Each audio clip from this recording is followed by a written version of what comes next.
Hello, hello. It's good to see y'all. Liz, Dr. Hudak, it's so good to see you both. It's two of my favorite people. I'm so excited. I get to chat behavioral stuff with Chris and behavioral as well, but meds with Dr. Hudak, which I always have my list of questions. So yay. I know. It's so good to have you. It's nice to see both of you.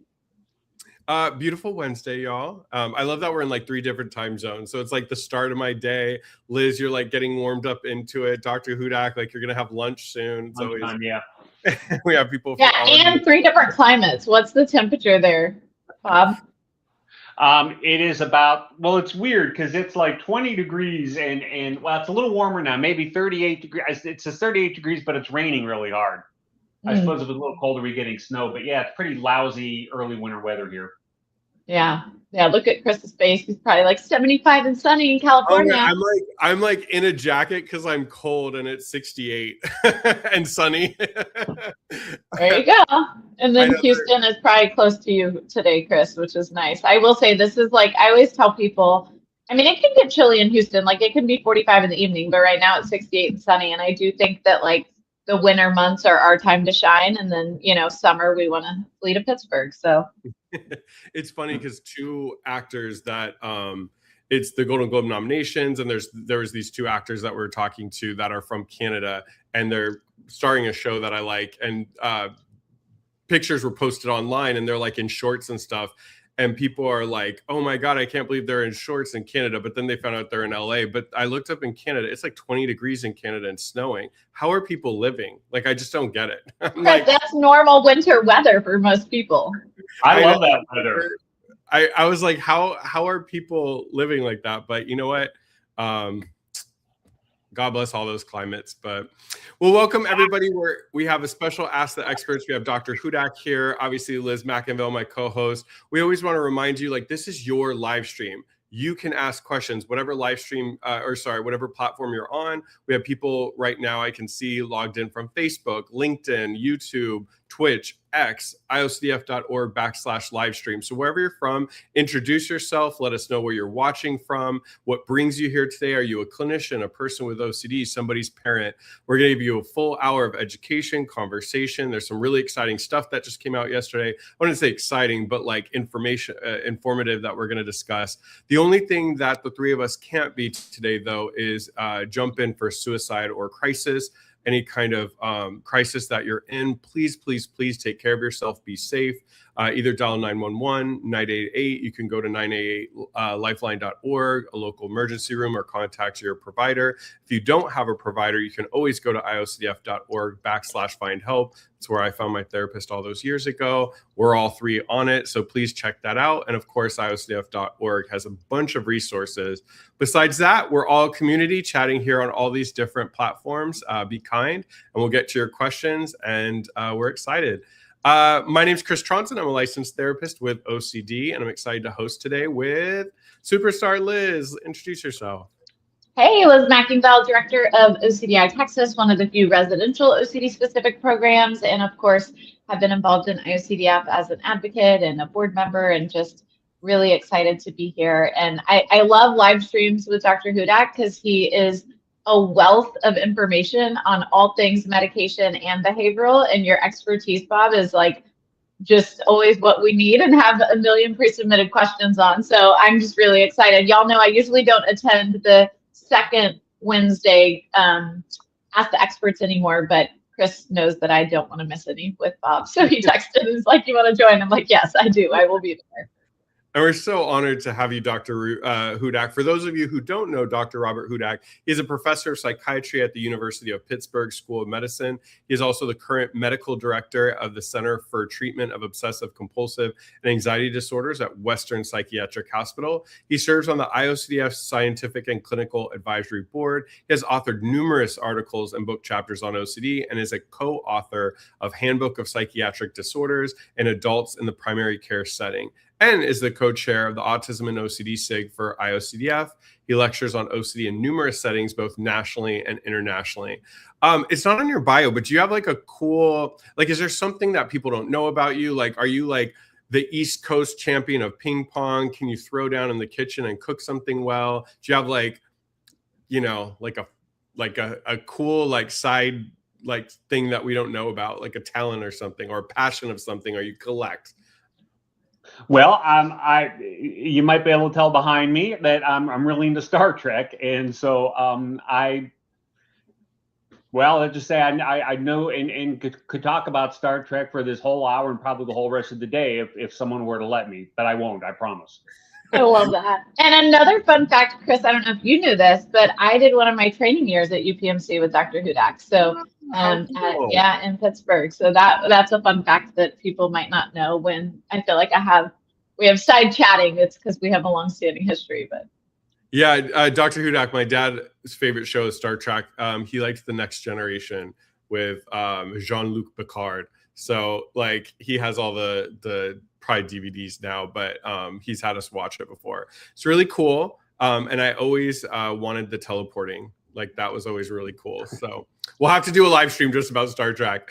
Well, we're going to jump right in. Make sure to like and heart the video and follow us on all social media platforms. But what I want to throw out there, we were kind of pre-talking it before we jumped in. So the IOCDF just put out some staggering facts. I felt both sad and both hopeful. I mean, I saw a lot of people like you, Liz McIngvale, like I saw you post, Victoria, who was on the live recently, posted, I posted, Ethan posted. I mean, you know, it just was like a renewed energy of why we're doing the work we're doing, because there's so many people with OCD not getting help.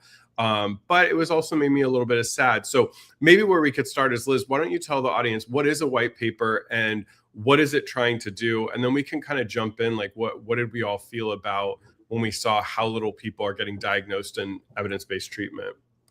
yeah, so this is a really good question. So those of us in academic medicine do what we call a lot of different publications or manuscripts, and these are scientific peer-reviewed papers. So what that means is that you're writing research, you're writing, scientific findings, you're doing studies, you're publishing on those studies and the outcomes, but it is reviewed independently by external board to make sure that it meets appropriate scientific rigor and all the things. Of course, Dr. Hudak and Abramowitz and others could give much more detail on like what this process actually looks like.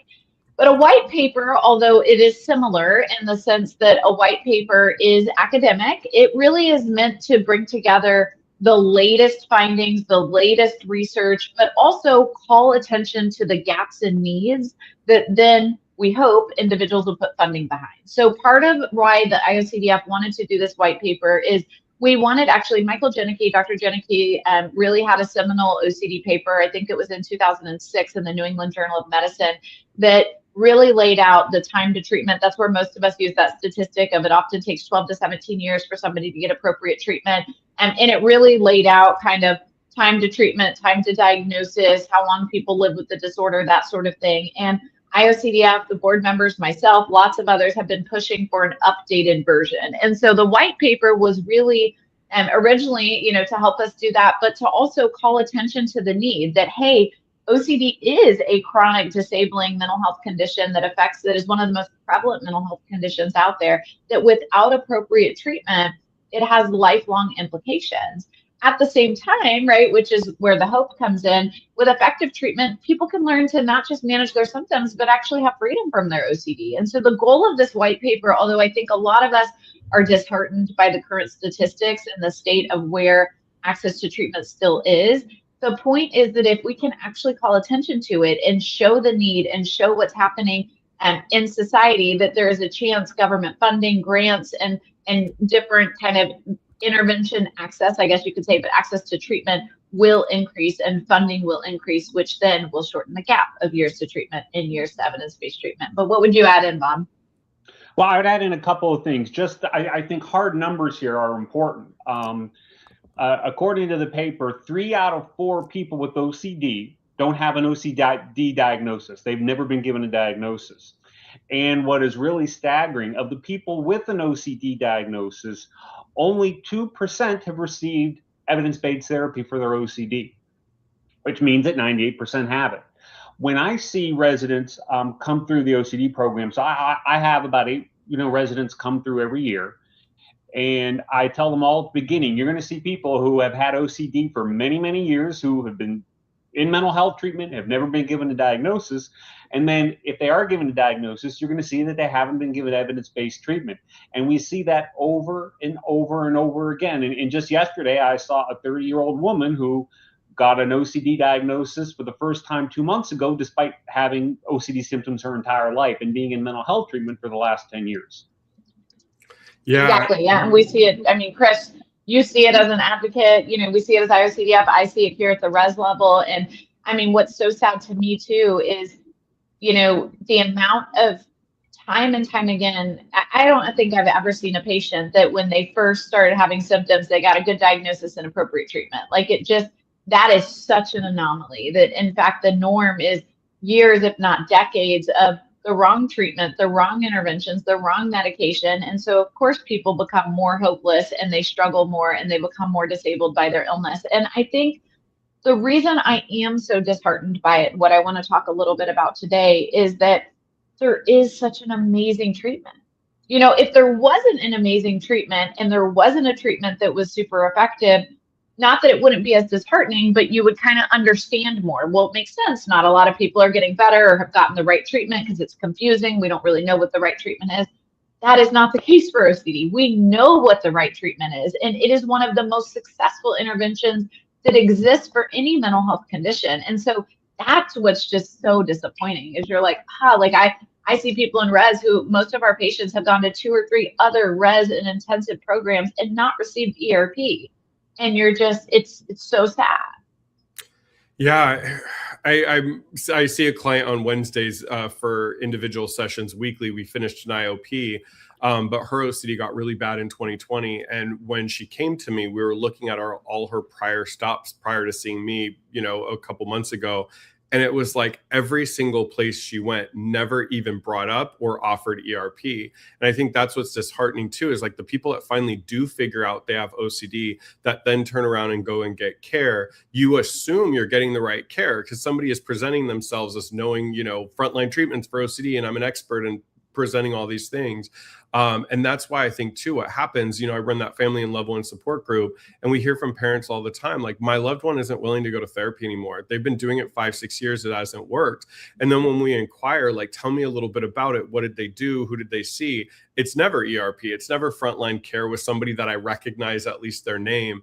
And I think what's sad is we have clinicians, you know, some in the OCD community, some out of it, that are badgering ERP for whatever kind of personal gain. And, you know, and then other people believe there was a post in a Facebook group that I'm part of that's non-OCD related. And somebody was asking about OCD and people are like, EMDR, I use brain spotting, I use tapping. And you're just like, oh my God, like no wonder these staggering numbers. And, you know, I'm looking at some of the chat. I mean, a lot of people felt this way. We had, you know, Ben, who didn't get diagnosed until 38, treatment at 40. Like, could you imagine, well, they wouldn't make it, but could you imagine someone getting cancer at like 15, but not getting a diagnosis till 40? Like, this is unheard of in other conditions. There was another one, you know, Nathan didn't get diagnosed until he's 25. And these are all stories that we're hearing.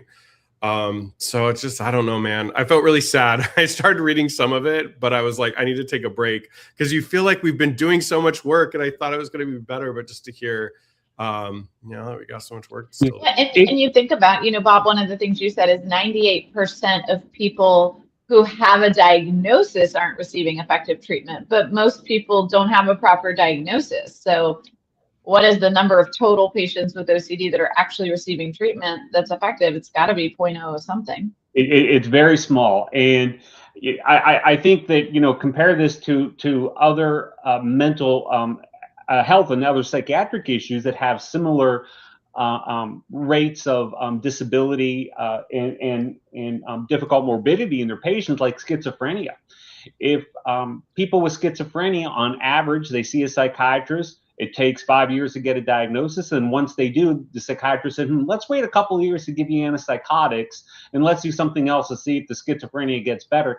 That would be considered malpractice, completely unacceptable for the profession to do that. And yet that's what's happening with OCD. Yep, every day. And there's no, and that's my big thing is I just think, and y'all, if people follow me on Instagram, Dr. Liz Handel, you might have seen my post, but I posted the IOCDF stuff about people aren't getting to effective treatment. And then you saw a post by me that I signed because it was my own language, which was, and the effective treatment is ERP. Because I think that one of the biggest disservices that's happening right now online is so many people pushing not the top gold standard evidence-based treatment as the first line. And I think that is, you know, you need to sit back as a clinician or individual and think about, like, what good am I serving here? Because I'm actually contributing to these numbers of the fact that people aren't getting to good treatment first because they're hearing that all these different things might work just as well or as good as ERP when we don't have research to back that up right now. Yeah. And like you said, I remember when I was in grad school and we were looking through diagnosis in a DSM class and we were looking through the different treatments. And I remember, like, my professor who didn't even treat OCD, she specialized in treating PTSD. But when we got to OCD and its treatment, she was saying, you know, one nice thing about that condition, not that there's a lot of nice things about having it, but that they do have very effective treatment. A lot of people get better. So I understand when people you know, are wanting to discuss options and stuff. But I think, you know, I have obstructive sleep apnea, and, like, I'm so glad my doctor was like, hey, Frontline is a CPAP. That's why I got my little CPAP nose marks every time I come on a live stream. But it's like, I'm so glad I started with Frontline and it worked, you know, and there's other options out there. But they haven't been proven to work as well as a CPAP. And some of the, you know, like the surgery that's out now, there's people that get the surgery and then it doesn't work. So I'm glad that there's steps on the medical side, like you're saying, Dr. Hudak. And I wish there was something on our side too. I mean, we put out those great treatment guidelines, and, you know, I wish clinicians in our field would follow those versus kind of going rogue because they like this or they saw this or makes them feel better. I'm like, well, we have science to back it up. One question about the white paper that we got is, what were some of the biggest barriers to timely diagnosis? I know they kind of put out a graphic of some of the barriers they saw. And then what do you guys see as some of the barriers for getting a proper timely diagnosis? The biggest issue that I see, and this is something I really like and I kind of talk about a lot, harp on a lot, but the symptoms are misdiagnosed as something else. And that's the biggest thing. I see OCD misdiagnosed as schizophrenia quite often. I see OCD misdiagnosed as bipolar disorder quite often, all the time. That's probably the most common. Same. And then the other thing that happens is that people with OCD will get misdiagnosed as having generalized anxiety disorder. The two can be difficult sometimes to tease apart. There's no doubt about it. But that is by far and away the most common thing that I see. And then when it comes to the other OC related disorders, typically the people will use old language. So for example, someone with hair pulling disorder, a mental health professional will diagnose them with an impulse control disorder, which that's old language. We haven't used that in a dozen years, but that still happens as well. Yeah, this was somebody commented that they had that experience that you were just talking about, Dr. Hudak. Like, it was panic disorder, it was general anxiety, it was all these previous things, anxiety symptoms. And then finally, this was the person that said they didn't get diagnosed till 38. Somebody finally asked them if they've been the new DSM has tried to help that out and make that better. So just as if anyone doesn't know, DSM is, we call it the Bible of Psychiatry. It basically outlines all the psychiatric disorders, and it's official. If it's not in the DSM, it doesn't exist, and vice versa. What the DSM now has allowed to do is that panic attacks aren't always pathological. Panic attacks can be perfectly normal. They're not necessarily a sign of a disease. So the problem is that too many mental health clinicians, when they hear panic attacks, they instantly think of panic disorder rather than trying to say, hey, where's the panic attack coming from? The DSM now, the new edition, is trying to help with that by saying that panic attacks can be given to as a specifier to any other disorder. So what the DSM is really saying, when you see panic attacks, you don't diagnose panic disorder right away. What you do is you take a look at what's causing the panic attack, and it is another psychiatric disorder. So again, the DSM is trying to steer you that way into doing that. And you know, I think as the person showed in the chat, that isn't happening yet. Yeah. So where do we go from here? You know, before we jump into questions, I see all your questions. I promise I started starring them for everybody watching. We'll jump into those in a minute. But where do we go from here? Like what I didn't get to read the whole thing. I really did start and then was just like, you know, I'm super appreciative of the work that Dr. San Saxena and Boris and everybody did, obviously, but you know, it's like I said, it's always hard to read those stats. But where do we kind of go from here? What are your hopes for the field and just advocates and clinicians and trainings to at least try to make a dent? Yeah, my biggest thing is education, and so I'm trying to devote this part of my career to educating, lecturing to as many people as possible, and teaching them about OCD. I think as far as mental health therapists are concerned, I would love it if every graduate level psychology program, social work program, counseling program, even if they didn't teach ERP, and I think that's perfectly fine for them not to teach ERP, I would love if they taught mental health clinicians, if you have OCD, the science, the evidence-based treatment is ERP. And if people only were graduating just knowing that and nothing else about OCD, we'd be 10 steps ahead of where we are right now. Yeah. Yeah, I would say the same thing. You know, I think one thing to remember that Dr. Storch points out often, which I really appreciate, is that an OCD and or mental health condition, right, but a disorder is diagnosed, it's a clinical diagnosis. It's not as easy as getting blood work, right? So it is harder because you are relying on clinicians' ability to effectively diagnose, which means they need to be educated and understand what they're looking for. You know, majority of clinicians can't describe or diagnose OCD. Majority of clinicians can't differentiate OCD from an anxiety disorder, as Dr. Hudak said, schizophrenia or different things. So it's, you know, I think that we have to educate the general public so that they can advocate for themselves. When they see signs or symptoms, they'll be able to maybe lead more to, hey, I want to be assessed for OCD, so that you can advocate for what you think could be going on.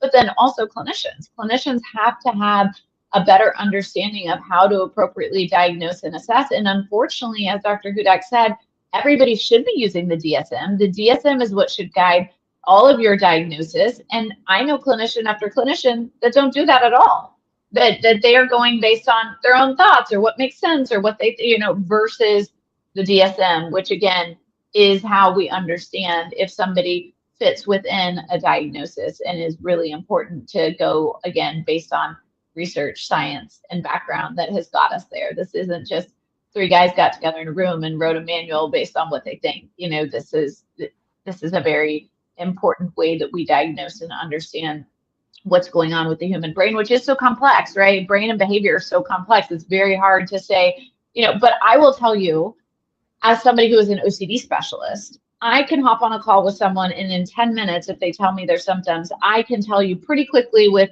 probably very high effectiveness, like if it's OCD or not, and or what I think it might be.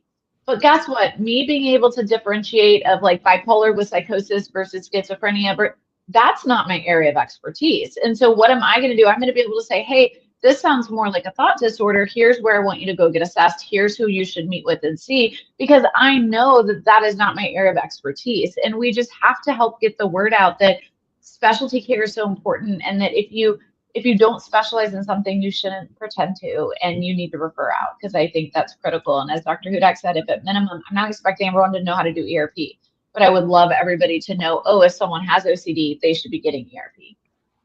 Yeah, one thing I didn't even think about, this was a comment from Brandy, is like hard to find clinicians trained in ERP, right? They travel. And I think for some people, obviously we have so many different options now with virtual treatments and virtual components, but there are just some people, I mean, I don't know if I could have gotten us better virtually personally, right? This is just me, but you know, trying to find somebody in person, we were driving, God, it was almost, I mean, it's LA traffic, but it was almost like 4 hours round trip for my therapy each week. So that's also hard, but there's always good news. Melanie's 19-year-old got ERP at 14. It was life-changing. So there are hope. There are good stories out there. So we just got to make sure. But I wanted to kind of jump into that because that was one of the questions, see what you guys think. So Meredith is asking, that their grandson's psychiatrist is saying that her grandson's ready to start therapy again with ERP. He's on meds. What are your thoughts on online versus in-person sessions? Well, so far, what data I've seen on that says that there probably isn't a big difference. And I think that it really comes down to personal selection. We have people who say that in-person is difficult for them because most of their OCD is in the home. And so, it's a little hard for them to try to figure out how to bring their OCD into IOP in person in order to get it triggered. So people like that do well with virtual that may not do well in person.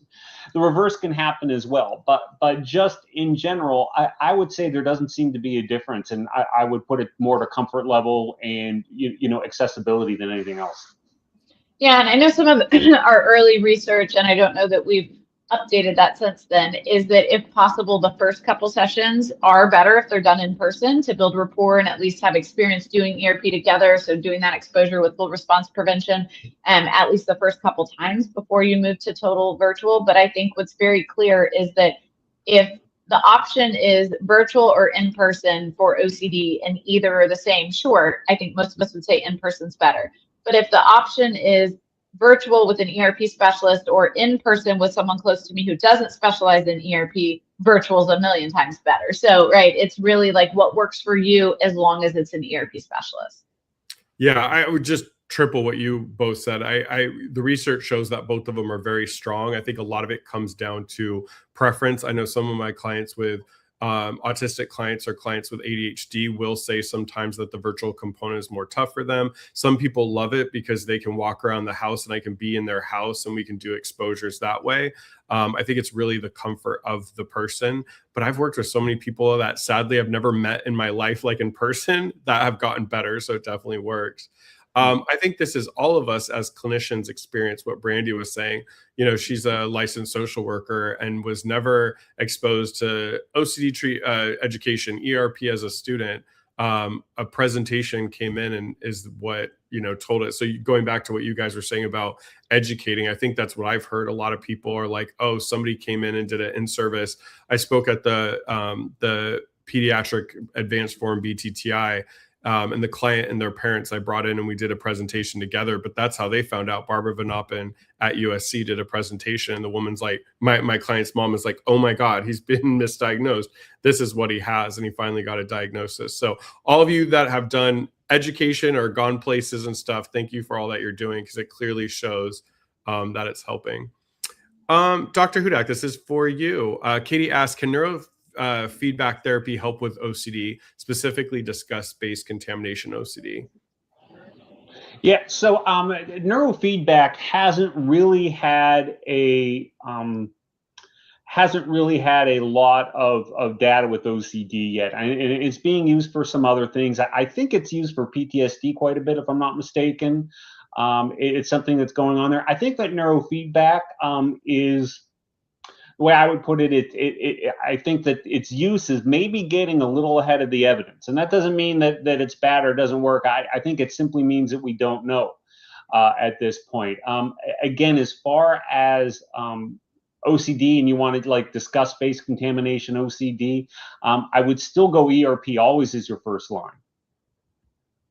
Yeah.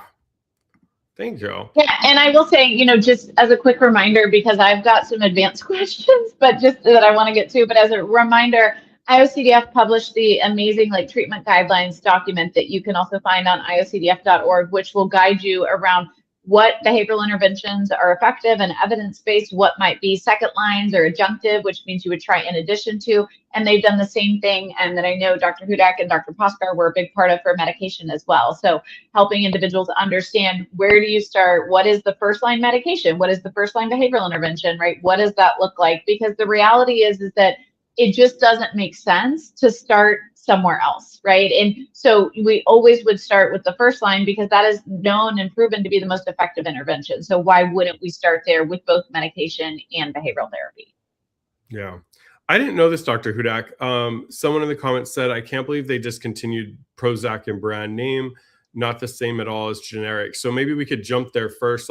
Is generic and the name, the brand name, are they comparable? Do they do the same thing? Are they equally as effective? And then do we know why they discontinued Prozac? So that's a really good question. So the first thing is, why do these companies discontinue the brand names of the medications? Usually because it's not profitable anymore.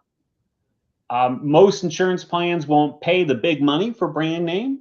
They only want to, they want their clients to pay to get the much cheaper generic versions. And so eventually, drug companies will say, yeah, it just isn't worth it to produce this anymore. I wasn't even aware that Eli Lilly had stopped producing brand name Prozac, actually, to be honest with you. Now, the FDA has a rule that generic medications have to be within 20% of the brand name. So as an example, if you were producing a 20 milligram pill of generic fluoxetine, which is the generic name of Prozac, you are okay if the capsule contains anywhere from 16 milligrams to 24 milligrams of fluoxetine. So that's what you mean by the 20% difference. And the different generic manufacturers will often have different will have different different ways to manufacture, different strengths of the pill, and so people will notice when you go from one manufacturer to another manufacturer that it doesn't work as well, or that maybe they get side effects from one and not the other because the dose is different. I remember many years ago I was taking generic ibuprofen. And there was one generic manufacturer. I took it, it did nothing for me. And when I took brand name or other generic manufacturers, it worked really well. So this does happen. And what I would advise people to do, if you find a generic that works and that seems to do the same as brand name for you, ask your pharmacist to keep getting that same generic in stock. And I've actually done that before. I've gone to the pharmacist and say, I don't like this brand of generic. Can you get me the old brand of generic? And they have done that for me, and they will do that for you. Would have had no idea. Great tidbit. Thank you. Liz, I'm going to throw this one to you.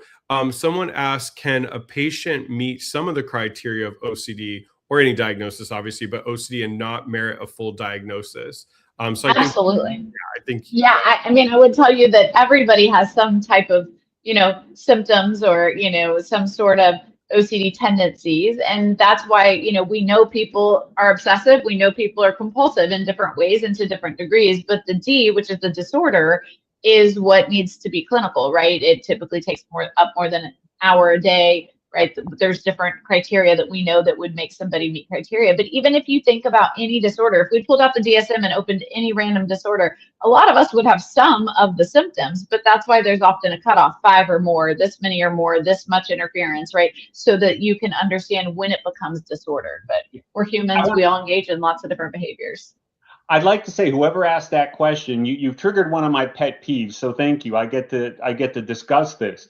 The DSM actually has a diagnosis for people who have OC symptoms, but not necessarily the full disorder. And I'll tell you, in 12 years since the last DSM was released, I've never seen anyone come in with that diagnosis to me, and I've never seen that diagnosis made except by me. And here's the problem with it. This occurs very commonly with women with postpartum depression. Postpartum OCD is a thing. There's no doubt about it. But when women have postpartum depression, obsessive compulsive symptoms occur in virtually all of those women. When they show up to an emergency room and a psychiatrist, isn't sure, is this postpartum depression? Is it postpartum OCD? Or is postpartum depression, but they have significant OC symptoms? That diagnosis of it's OC-like, but not necessarily full OCD should be in their chart. And literally, I've never seen it in there. And what so is the diagnosis? It's called unspecified obsessive compulsive and related disorder. That's just kind of a way of saying, yeah, they have obsessive compulsive symptoms. I don't think they have the disorder. We need to look at this further. That's just a fancy way of saying that. And literally, I've never seen it given. And that's an indictment on us in psychiatry and the rest of the mental health profession, because that diagnosis is there for us to be used for this reason. Exactly. Can I ask you both a follow-up question? Let's say somebody does kind of fit into that. They're showing symptoms. They go do a Y box. They don't quite fit full criteria, but there is some stuff. Do you still think they should see a specialist? Should they still get ERP? What should someone do if they're noticing they have symptoms, but maybe they don't fully meet criteria? I think that's going to depend on the case. In the case of women with postpartum depression who's having obsessive compulsive symptoms, I think that seeing someone who specializes in women's health or postpartum depression is probably good. I think what the important thing with the diagnosis is to make sure that the clinician is paying attention to the symptoms, and if the OC symptoms don't go away as the primary disorder does get better, then that's the idea of the diagnosis. Clinician says, okay, we need to get you into treatment. So I wouldn't necessarily say someone with this diagnosis needs to get into OCD treatment or see an OCD specialist right away. But it's there for the mental health clinician to make sure, keep an eye on it and make sure that they do see somebody if it becomes relevant.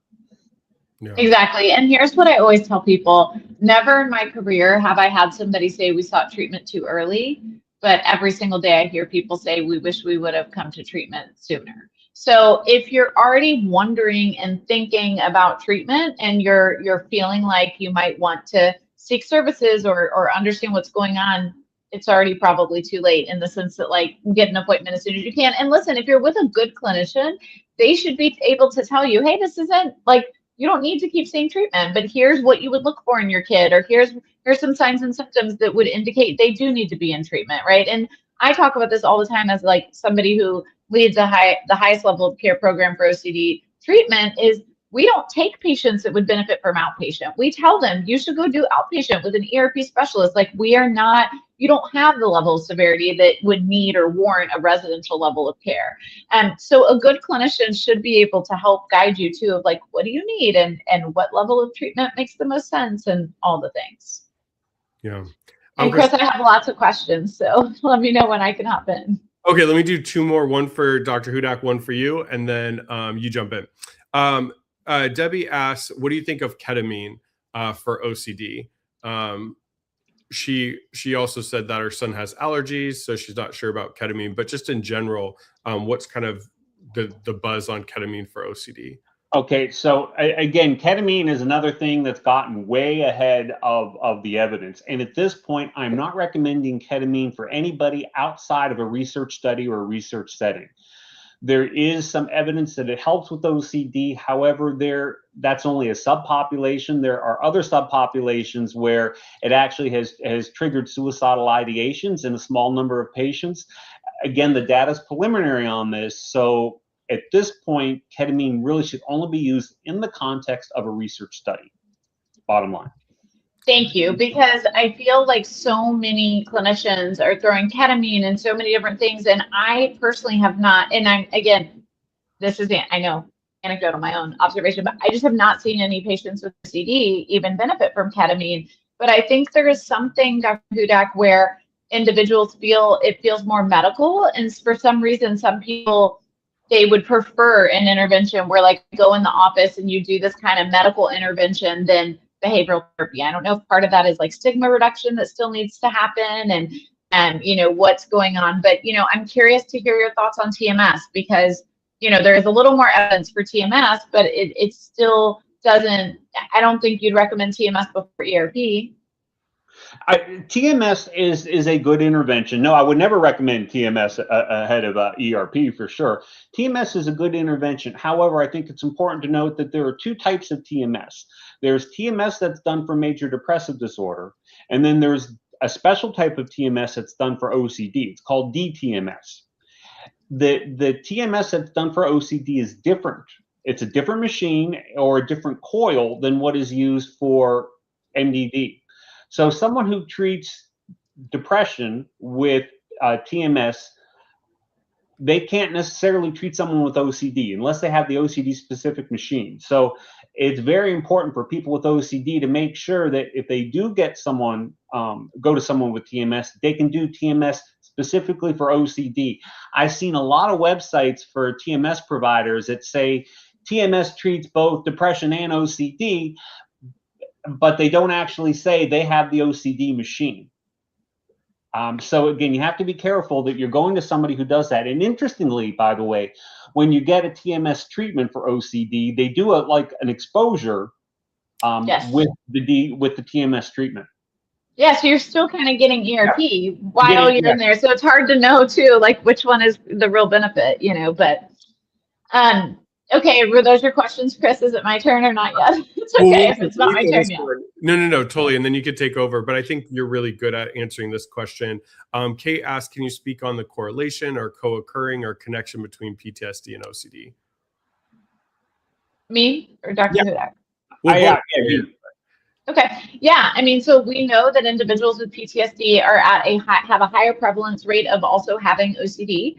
We also know that PTSD symptoms mimic and often can look like OCD. So for example, if somebody was a victim of a crime like a break-in and they start doing different checking behaviors, right? Checking their locks, checking their doors, doing repeated behaviors.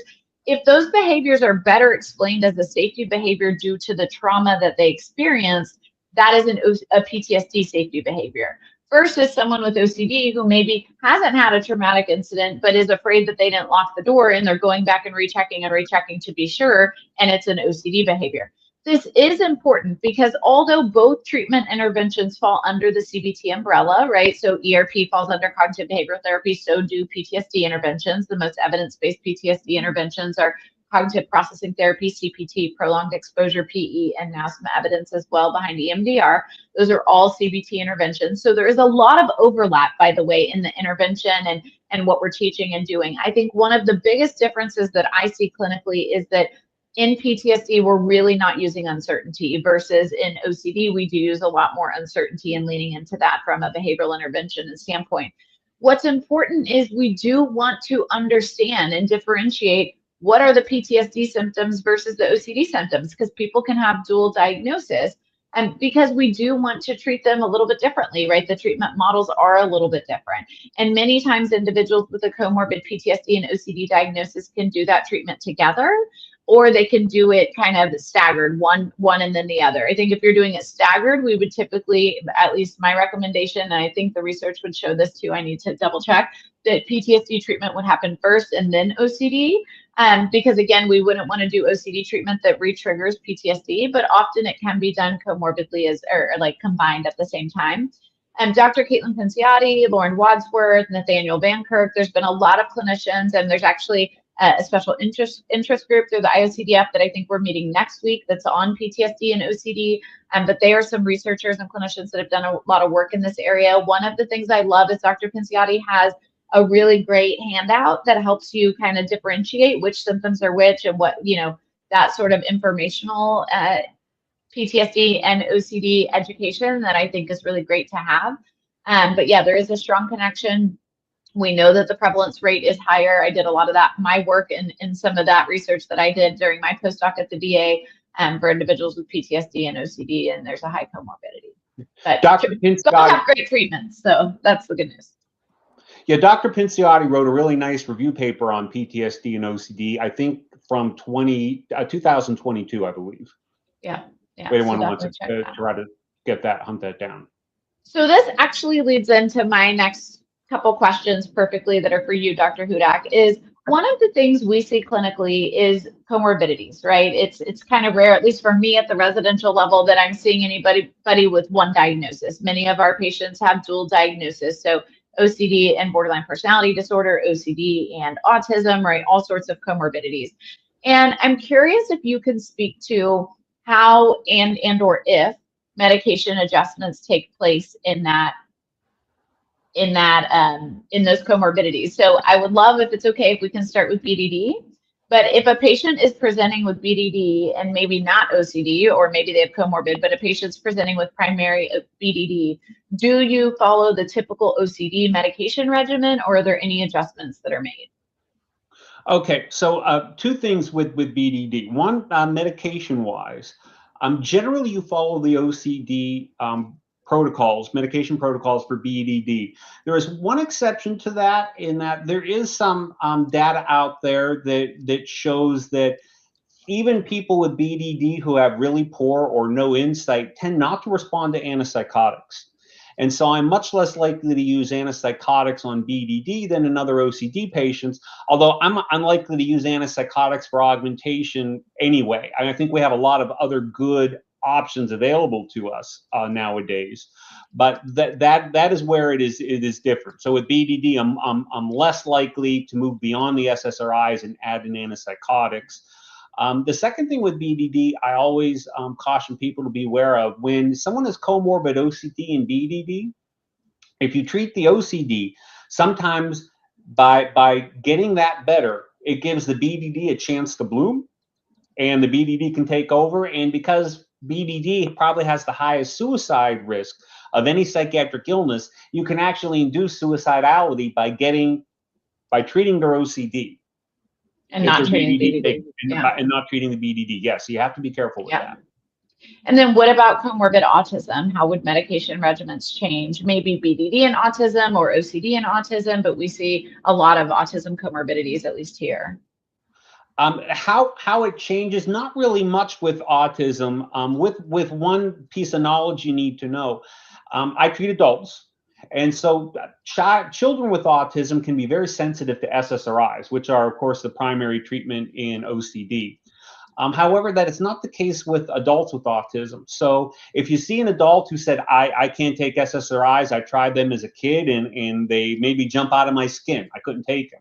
That doesn't mean they'll get the same side effect as an adult. So you can generally go to medications that they failed as a child.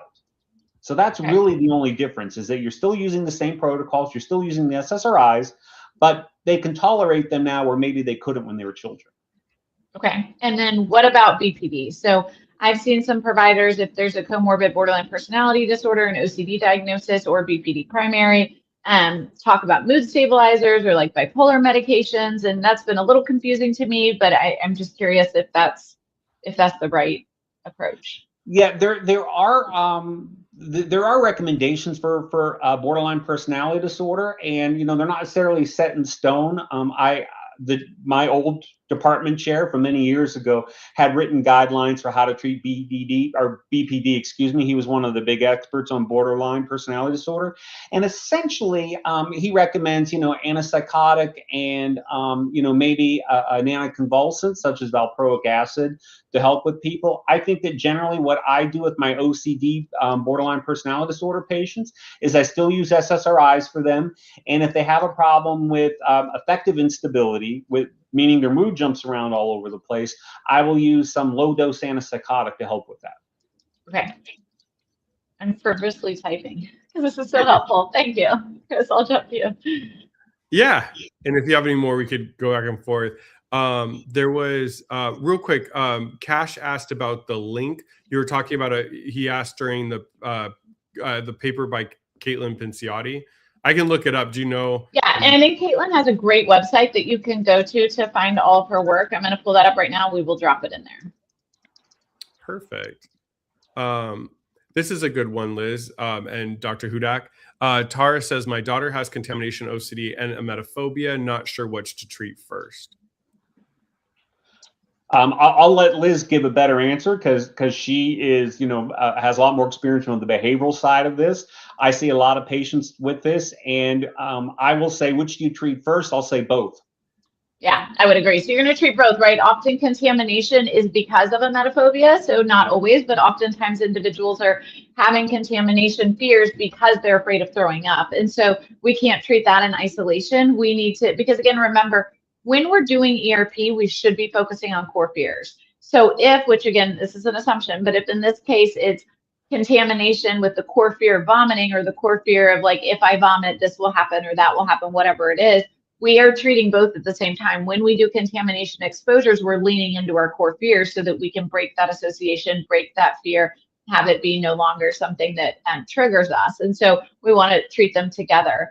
If it is standalone, I still would say we should be doing the treatment together, right? So when most patients, yes, I do tell patients who present with multiple OCD subtypes, it's kind of your choice if you want to do one subtype at a time and kind of, approach the triggers within that subtype and then move to another one. But especially early on, if you're like just trying to understand ERP and get the hang of it, yeah, we want to make it a little bit more simple so that you can gain confidence and understand how it works and how it can be effective. But eventually the goal is that you're using ERP all the time. And eventually the goal is you're not doing ERP anymore. You're just living your life, right? You're no longer avoiding, you're no longer triggered. You've done all your work. And so we want to treat it together. And we really want to understand, is it standalone contamination or is it better explained as a metaphobia? That's important. We don't want, I always tell people this, that a lot of people would have looked at some of my OCD, like one of my main OCD symptoms. I avoided a ton of things and was so afraid of disease that everyone would have said, oh, Liz has really severe contamination. But if you actually got to know what I was afraid of, it wasn't contamination at all. It was actually much more of like the fear of feeling and the fear of feeling guilt and shame. So what it was is, I was afraid that if I got a disease or I got sick from touching something, then that meant I could give it to someone else. And if I gave it to someone else and I caused harm to someone else, how could I live with that? I wouldn't be able to live with the feeling and the guilt of causing harm to someone else, right? So it wasn't contamination. It wasn't actually harm fears. It was the fear of feeling guilt, right? The fear of feeling, and we needed to really understand that to be able to treat OCD effectively. So we're going to do exposures, but lean into the core fears, that fear of feeling, and like let yourself feel and not try to not feel. Yeah, that's so true. Because I know like with I had multiple kind of different iterations of and then I'll get the Caitlin website up for everybody. But I had different iterations of contamination, but I was never afraid of dying. For me, it was more of like being sick, being bedridden, watching my life pass by. So when at first my therapist kept talking about, spraying the ant spray and then you're going to die, I'm like, that doesn't bother me. Like, if anything, I mean, this sounds morbid, but I'd rather die than my core fear of just being like, watching life, withering away. Or a lot of my contamination was linked in with body dysmorphic disorder, because one of my fears was getting acne on my skin. And so I kept my hands washed and clean, because if I accidentally touched my skin, I was like, okay, at least my hands are clean, right? So really kind of tapping in there and figuring it out why. Dr. Hudak, this one's for you. Mary said for her, Prozac isn't effective anymore. What other medications work for OCD? Okay, so the first line medications for OCD are the SSRIs, and Prozac is an SSRI. So these stand for the serotonin selective reuptake inhibitors, and there's a group of medications that are this. And so if one of them isn't working for you, then what I recommend to do is you switch to another SSRI. It's important to note here that we are trained as psychiatrists. When an SSRI like Prozac stops working, we move out of the class and use different medications for depression. So if you're on Prozac for depression and stops working, we are a psychiatrist trained to move to an outside class of medication. However, we don't do that for OCD. With OCD, we stay in class and use other SSRIs. And that is, again, that's really salient, because most psychiatrists, when they see that Prozac is not effective anymore, again, they'll try to take you out of class, even though that's only the treatment for MDD and not for OCD. So basically, it's a matter of just pick them, do another SSRI based on family history. We'll base it on side effects or your past responses. And my understanding too, Dr. Hudak, I get this question a lot from, and I believe you or Dr. Poskar had said this on one of our webinars, is that sometimes a med can be really effective, but if you stop taking it and then try again, it can lose its efficacy. Is that correct? Yeah, I've seen that many times. And I will take people off their medications. If they want to go off, I'll take them off very, very slowly to try and reduce the risk of reoccurrence. But it does stink if a certain dose of a medication is working for someone with OCD and they stop it and they get sick again, that same dose of the same medication won't necessarily work as well. If you restart it again. Yeah. Somebody asked, I just want to add to this real quick. They didn't get everything you said, Liz, on OCD and PTSD. I think they had to like log out for a little bit, but and I think, sorry to interrupt, but Chris, didn't you recently do one with Lauren and Caitlin on OCD and PTSD? Yeah, that's what I was getting. Okay. Perfect. I'm like, please don't take, like, I'm telling you my feedback that, again, I'm not a OCD PTSD researcher at the level they are. And I know we've had experts come on recently that really this is their area. Yeah. So Kate, Liz gave me the link, so I put that in the chat so you guys can look up Caitlin's website. But yes, all of these live streams are definitely on Facebook. I noticed that under Facebook, if you look, instead of videos, it used to be called videos. Now, if you click Reels, You can watch all of them back here on Facebook. If you go to YouTube and go to IOCDF's YouTube page, if you go under live, you can watch all of them back, and you could look up past ones. So we've done specific ones on PTSD and OCD. I am in a group chat with Lauren, so I'll ask her, I'll say, hey, PTSD came up, can you come back on? And maybe her and Caitlin come on. One of the ones that Liz and I do, we could do one where we answer a lot of that. And again, the OCD PTSD SIG is available to anybody. So you can go to iocdf.org and look up the SIGs. I know our next meeting, I believe, is like next Tuesday. It's coming up. So they always have guests and experts, and they're always speaking about OCD and PTSD, the entire SIG, and like the latest research and updates. And you have time to ask questions. So that's a great place to join as well. And know that, you guys, IOCDF has many different SIGs. Dr. Hudak talked about being on the autism and OCD SIG. And so you can look and see, hey, what specialties really appeal to me and like make sense, or something I want to learn more, dive more into, and attend those special interest groups. They usually meet monthly. Yeah, I'll put those in the chat. This was a pre-submitted, Dr. Hudak, and I even want to know the answer. They were asking, like, how does inhibitory learning, how does ERP rewire the brain? Does it modify involved neural circuits or create new pathways? So what is actually happening during ERP, habituation, inhibitory learning, et cetera? How is that working on changing the brain? So I remember as a resident, there was a paper came out, and it made big news in psychiatry. What the paper stated that in doing scans of people's brains, you find out that ERP did the same changes in the brain that medications do for OCD.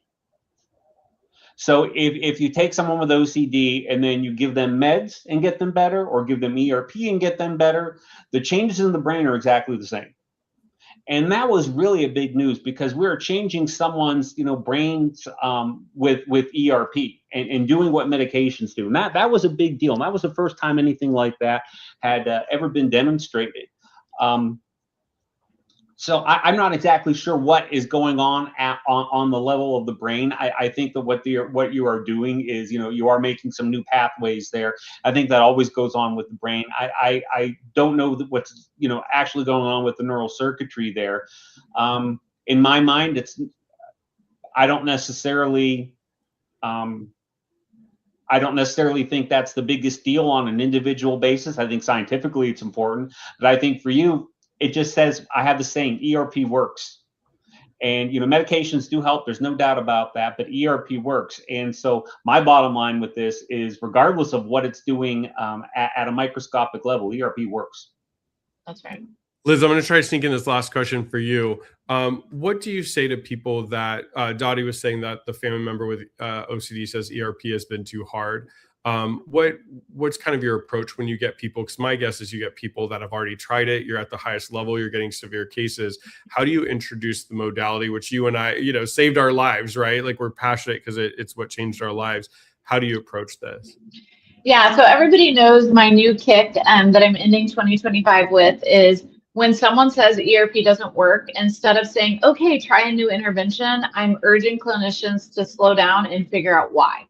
So instead of, oh, well, it doesn't work for you, or you should try something else, I need you to be able, like when I do consultation, I'm like, why didn't it work for them? And they're like, well, I don't know. It just says it didn't work. So it doesn't tell me anything, right? And it doesn't tell me anything clinically relevant that's going to allow me to get them the right help they need, right? But I have a lot of questions. Number one, is ERP not working because we're not talking about OCD?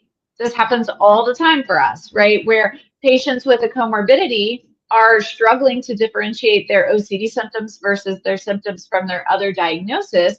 And they're saying, well, ERP doesn't work, or it doesn't work for, my BPD symptoms, well, of course it doesn't. It's not evidence-based, right? We wouldn't actually recommend ERP for a different disorder. It's only evidence-based for OCD. So number one, I want to understand, is there something else going on? Number two, sometimes we do see that patients with, for example, I'm talking about BPD a lot today, but like a comorbid BPD diagnosis that really struggle to feel distress and to tolerate distress will also struggle to do ERP, right? So it's not that ERP doesn't work, but it's, okay, ERP is really hard. I can't do it because I don't have a tolerance for distress. And so even though we're still going to recommend ERP for their OCD, we first need to help build their tolerance for distress. Because if a patient, for example, engages in self-harm when they're distressed or destructive or dangerous behaviors, I wouldn't recommend that we start with ERP, right? I need them to get skills on how to tolerate distress first, because ERP mechanistically, right, we dysregulate you. That is the way ERP works, is we help you learn that dysregulation and anxiety is not dangerous, that you can tolerate it and you don't have to respond to it. But if when you're feeling dysregulated, your response becomes unsafe, right? Same with sobriety. If somebody is has a substance use disorder and they're not sober, and when they're dysregulated, they engage in substance use behaviors, I'm not going to recommend ERP first, right? We need to address that first. The second piece is twofold. Number one is, and then the third piece I want to ask is, what did ERP look like? Were they doing ERP where it was just fear factor? Let's see how triggered we can get someone, and it wasn't values-based ERP, in which most of us would be like, that sounds too hard. No, thank you. I don't want to do it. Was it that they weren't really doing ERP all the way? Right? The thing I see most common than not, you guys, when people tell me ERP is too hard, I tell them you're right. The way you're doing ERP is too hard. Because if you do ERP with 1 foot in and 1 foot out, you end up staying in that dysregulation, staying in that heightened state, and you actually don't ever get over the hump. If you're kind of like, all right, I'm doing ERP technically, but I'm actually just white knuckling and thinking I might ritualize later, and we're not actually letting go, leaning in, doing core fear work, ERP is going to feel really brutal, and it's going to be brutal. So again, if someone says ERP is too hard, I want them to be with a really good ERP clinician who truly specializes, has really good background, knows how to do ERP very well, that can ask them why. What's too hard about it? What's going on? Let's slow down and try to figure that out before we throw ERP away. Well said. This comment breaks my heart. I wish this session could continue. I do too, Gail. I always get so involved, and we got to kidnap Dr. Hudak and make him stay forever. But I looked at the time and just realized, oh my God. I want to give everybody a final thought, but Bob, I'm going to hijack your final thought, because this question, I just realized I missed it. But they just want to know, maybe for your final thought for everybody, what medication do you recommend for bipolar and OCD? Okay, two things. Number one, what we generally recommend for people with bipolar disorder and OCD is ERP, because ERP won't cause trigger mania. I will use an SSRI if the patient is fully mood stabilized. There is a small body of evidence, but a hopeful body of evidence showing that one bipolar medication, lamotrigine, may also help as an anti-obsessional in people with bipolar disorder or schizoaffective disorder, bipolar subtype. Did you say you would not recommend ERP? No, I would recommend ERP. You would, so okay. I recommend ERP first line for people with bipolar disorder and OCD. So what I got Okay, can I ask the last question too? Why do you think OCD is so misdiagnosed as bipolar? Because I'm seeing it more and more right now, Dr. Hudak. Bipolar disorder has been overdiagnosed anyway, but it's common. People with bipolar disorder or with OCD will say their thoughts are racing, which is a objective clinical finding in bipolar disorder, not a subjective physical complaint. But people will subjectively say their thoughts are racing. They'll say they're not sleeping and they're up all night cleaning or something. And when psychiatrists hear up all night cleaning, not sleeping, we're trained to think bipolar disorder and not OCD. But yeah, it's more often the OCD. Okay, final thoughts for you. I know we're taking all your time.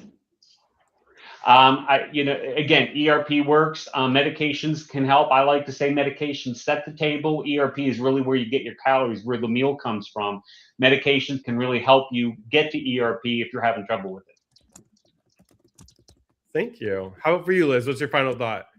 Yeah, it's always the same. Help and hope are always available. ERP is an incredible intervention, and it's our job as advocates, as clinicians, to speak loudly about ERP and to help change that number of less than 2% who get to effective treatment, because there is effective treatment and we can make it much more broadly known and accessible. And you're right, I've seen comments about the costs and different things. You're right, like there's so much change that needs to happen from healthcare, insurance, the way we treat patients, but there are options available, whether it's sliding scale or student costs or scholarship like we offer here, right? There are ways that individuals can get ERP treatment. We just need to make sure they know what to look for and that they need ERP. And then my final thought is, if you are watching this and you're a family member or a loved one or somebody who supports somebody with OCD, every second Saturday of the month through OCD Southern California, an official affiliate of the International OCD Foundation, my mom and I run a free online family and loved one support group. You just simply email us at info@ocdsocal.org. We'll send you the link and information about the group. This Saturday, we have Dr. Adam Frank, who is at USC, talking about medications. And we have Lauren Rosen, who wrote a new book on OCD and mental obsessions and compulsions. They'll be answering your questions and supporting families. And thank you, Liz. I love seeing you on a second Wednesday. I always love doing this with you. I feel so much better when I have you by my side, and we do this together. And then obviously, Dr. Hudak, you are a superstar. Liz and I are always geeked out when we get to hang out with you. Thank you for all of your expertise. And for everybody watching today, I hope you got a lot out of it. We had great numbers and a lot of good comments. So everybody will be back next Wednesday, same time. I'll be with Kimberly Quinlan. But rewatch this back and share it with anyone who will find it helpful. Thanks, everyone. Thanks, guys. Thank you, everyone. Bye-bye. Take care.